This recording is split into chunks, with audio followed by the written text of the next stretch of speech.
The single most significant new type of mass entertainment was going to the movies. During the Roaring Twenties, movie attendance grew from 50 million per week in 1920 to 90 million per week by the end of the decade. According to one estimate, quote, Americans spent 83 cents of every entertainment dollar going to the movies, and three-fourths of the population went to a movie theater every week, end quote. Digital history too. During the late teens and early 20s, the film industry evolved. The film industry moved from New York to Hollywood because of its cheap land, labor, and pleasant climate, surrounded by great scenery. Today, the film industry releases under 500 movies per year. During the 1920s, Hollywood released over 700 new movies per year. Hollywood dominated the world in film production. Throughout most of the decade, silent films were the predominant product of the film industry, where most of the acts came out of vaudeville. During the 1920s, the technology did not exist to allow films to have color or sound. Film directors needed to be creative in order for the audience to understand the storyline. Dialogue in film was portrayed through gestures, pantomime, and title cards. Sometimes exhibitors hired lecturers to narrate silent films and local actors to speak lines for the characters. One of the biggest silent film stars was Charlie Chaplin. He was known for his mustache, slapstick, and funny walk. I made a mini silent film of my own to show how this was accomplished. Let's see if you pick up on the various ways that my Charlie Chaplin character portrayed dialogue in this film.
In the 1920s, the film industry was big business and big money. The decade saw the end of the Great War and the beginning of the Depression.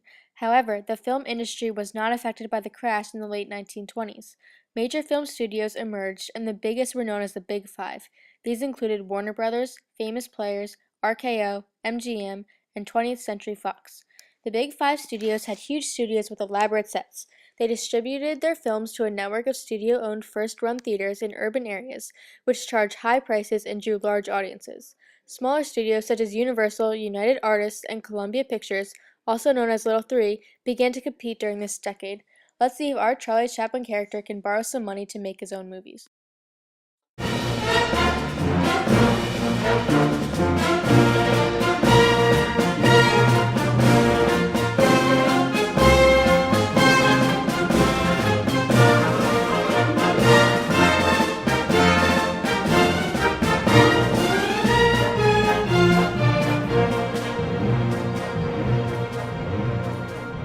Showings of silent films almost always featured live music, starting with the piano player. From the beginning, music was essential, contributing to the atmosphere and giving the audience vital emotion cues. Beginning in the second decade of the 20th century, large city theaters tended to have ensembles of musicians. The scores for early silent films were either improvised or compiled of classical or theatrical repertory music. By the height of the silent era, movies were the single largest source of employment for instrumental musicians. But the introduction of talkies, which happened simultaneously with the onset of the Great Depression, was devastating to many musicians. Let's see if Charlie can get a job as a musician for a silent film.